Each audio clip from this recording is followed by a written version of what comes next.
This is part 2 of a 2-part series on academic writing, and it has to do not so much with any of the technical knowledge that is needed in order to work in a research library or make a research design, but it does have to do with the perspective or the point of view that an early research writer may have in doing academic research.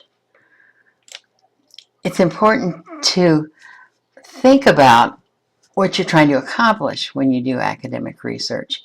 And it's that you're trying to create new knowledge. You begin a paper or a research process with the idea that I may have an opinion about this, but I don't know that I'm right, and there may be newer information than the information I already have, and maybe I've never thought about this from the perspective of somebody in a field other than mine, and so I'm going to go learn what other people think, what new information is available, and then I'm going to form a new and a more informed opinion of my own. And that's what ends up to be in a paper.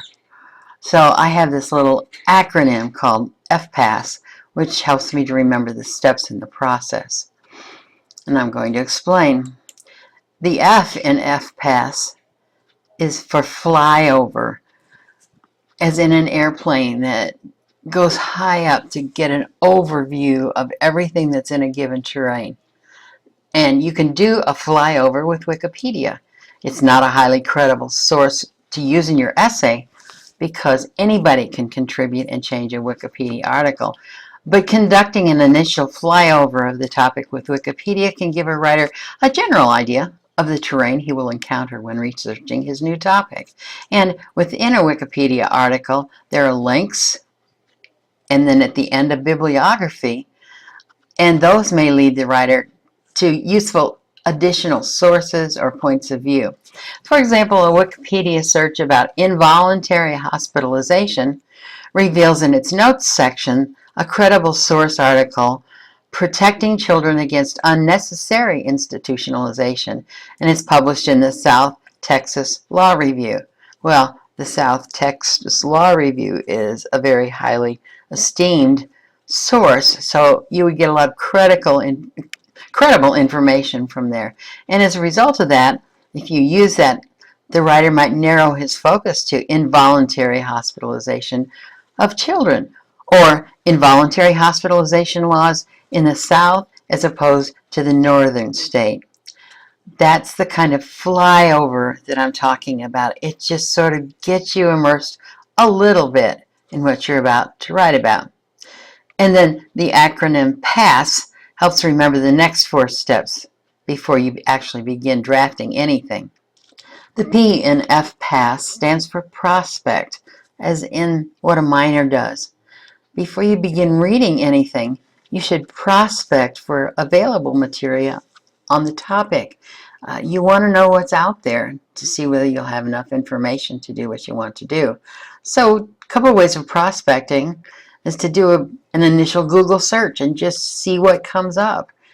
Often in doing a Google search, you can discover that there either is a lot on your topic or there isn't very much, or maybe there's other language you could use to talk about this subject and do better research on it.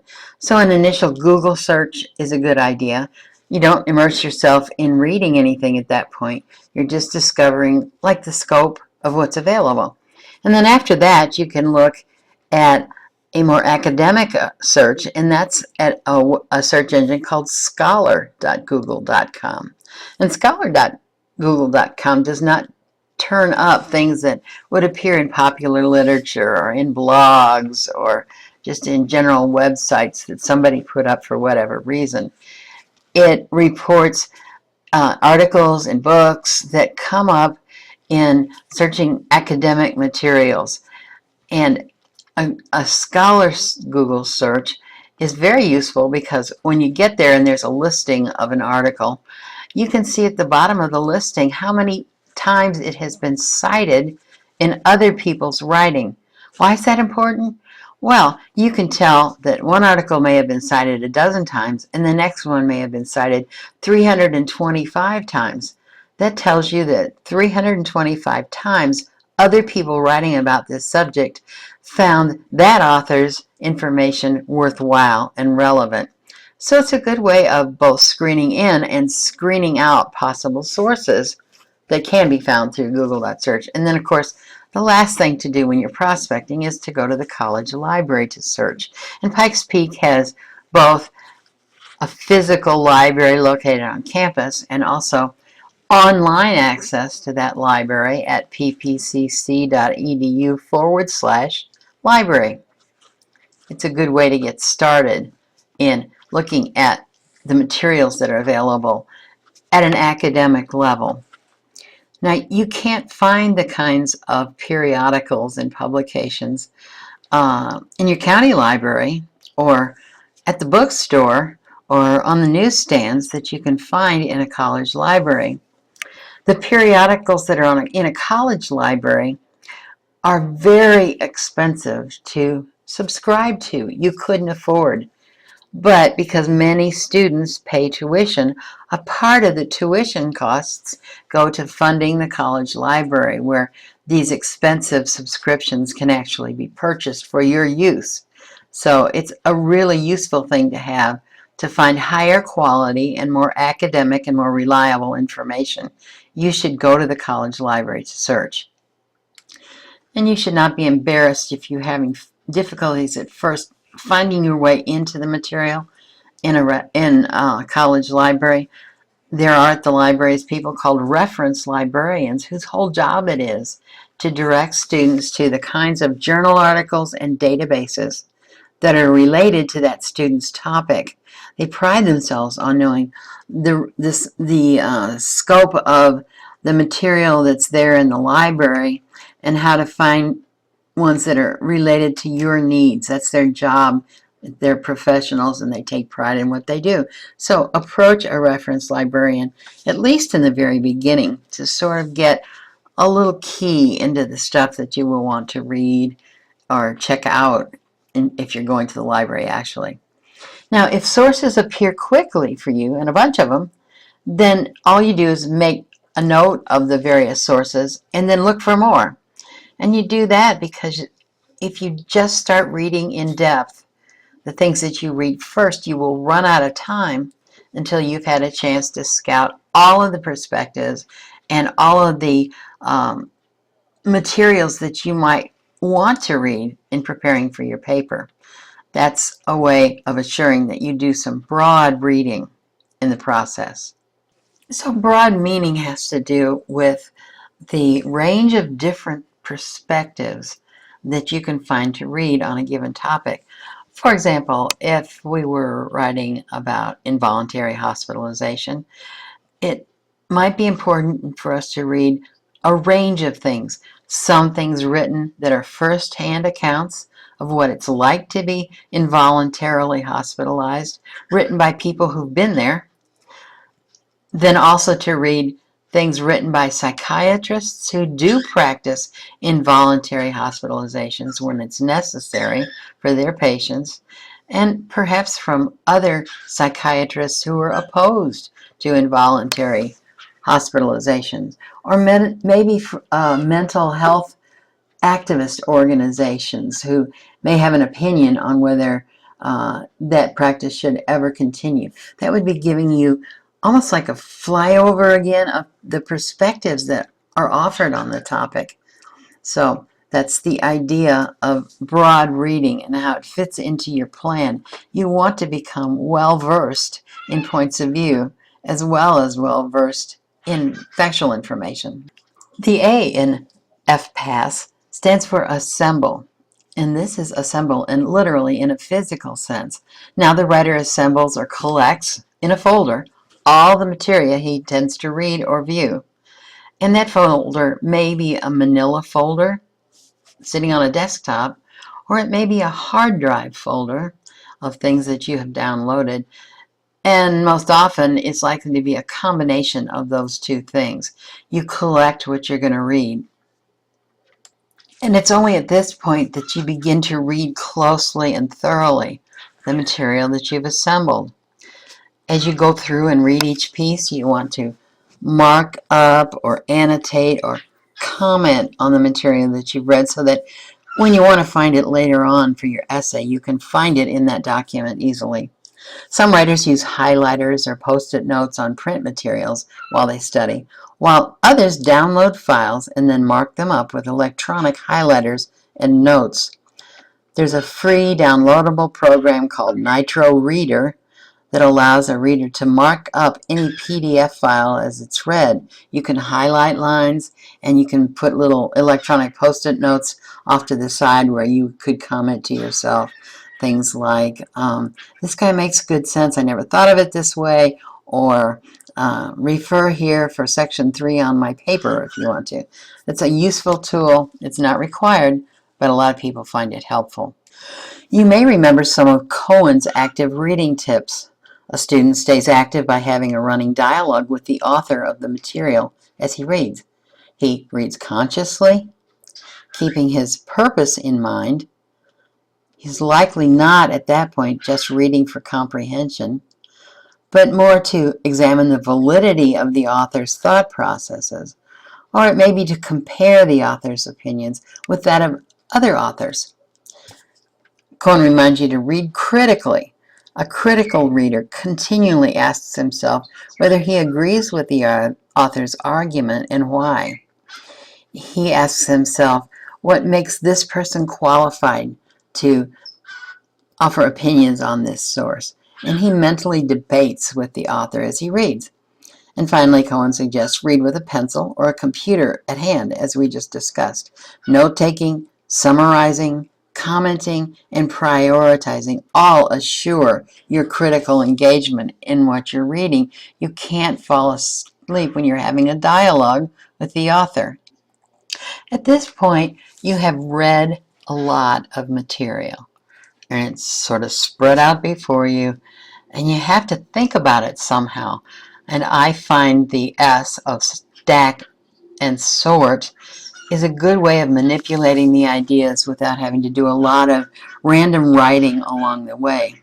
You literally put your materials in a stack on your desk or in a folder on your computer, either way, and you begin to sort them out in different kinds of ways. And the idea is to sort them as many different ways as you can, because that will cause you to analyze and compare and relate one article to another in a variety of ways. It'll give you a much more thorough sense of all of the materials that's out there, and it's an easy physical trick for organizing your thinking. When a student sorts and groups the materials in as many ways as possible, he has thoroughly mulled over, manipulated the concepts, and understood them better than he did before. And only then is the student truly ready to make a thesis statement reflecting his own findings on the subject at hand. So let's look at some examples of following the stacking and sorting procedure. A first pass at sorting the ideas is to come up with two stacks. And one stack is a stack in which the author's ideas are all basically the same. And a second step is another stack in which these other authors' ideas are all basically the same. And then you think about summarizing each of the different points of view in a simple sentence that you can mentally write on top of your stack or put a note card on top of it so that you can remember what the points of view are. And so that's one kind of sort. That's the similar and different sort. But there are other ways because ideas organize differently as well. Another possibility is that you may group the ideas into a number of piles. In this case, it looks like 3. And you make your piles by asking yourself questions like, are there multiple perspectives on this subject? Or are there multiple circumstances in which this issue applies? And then, are there certain qualifiers that may have to do with modifying the circumstances in which, or the conditions under which these issues apply? And you write sentences describing each of those perspectives. Just a sentence on each one if you can do it. synthesizing them down to just a sentence that relates all of the articles or the readings in a particular stack or group is another way of mentally manipulating the ideas, and it contributes to a deeper understanding of them. An example of this would be the first sort is two different views on Alzheimer's disease. One view is Alzheimer's disease is one disease, and therefore eventually a cure may be found. Another view is that Alzheimer's describes a group of symptoms and not one disease. The symptoms may be caused by several different diseases, so no single cure will be found. Now, this particular subject is one in which millions of dollars are invested in the first position and not nearly as much into the second position. So it has huge implications for the way the country and donors and the government spends their money on medical research in this area. Continuing with the idea of Alzheimer's disease, some articles might discuss what's the best way to care for people who have Alzheimer's disease. And there's a number of possibilities. Some people believe that keeping patients at home, even though they have Alzheimer's, is the best practice. Others believe that placing patients in medical homes, nursing homes, is the best practice. Some people say that rather than medical nursing homes, a person-centered care facility may be best for a patient with Alzheimer's. And then there are people that believe it really doesn't matter because the patients won't know the difference. And last of all, a more qualified and moderate position is that it may depend on the stage of the disease, which is the best placement for a patient. And of course, there are many different aspects or perspectives on issues related to the management and treatment of Alzheimer's disease. One that also involves a lot of money is the issue of whether the addition of nutritional supplements on top of medications is useful in further delaying the progression of the disease or not. Many billions of dollars get spent in trying to delay the progression of Alzheimer's disease. So that would be another way of sorting things. This supplement as opposed to this supplement, as opposed to this supplement, as opposed to another. And you could continue manipulating the ideas and coming up with new ways of organizing the issues that you've thought of to prepare yourself to develop the next thing, which will be your thesis statement. You'll have your subject, and finally, because you know who you tend to agree with more or which of the sub-issues attracts you more, you'll know a better way of phrasing your predicate or the position you have about the subject of Alzheimer's. So in the end, what you've done is taken your basic understanding of something in your first response to a question and studied it thoroughly and mulled over all the different answers you can come up with, and then integrated those all into your own new or newly learned opinion. And that thesis that is what you end up writing about, so that you explain your opinion or defend your opinion in a formal academic research paper. That's the process.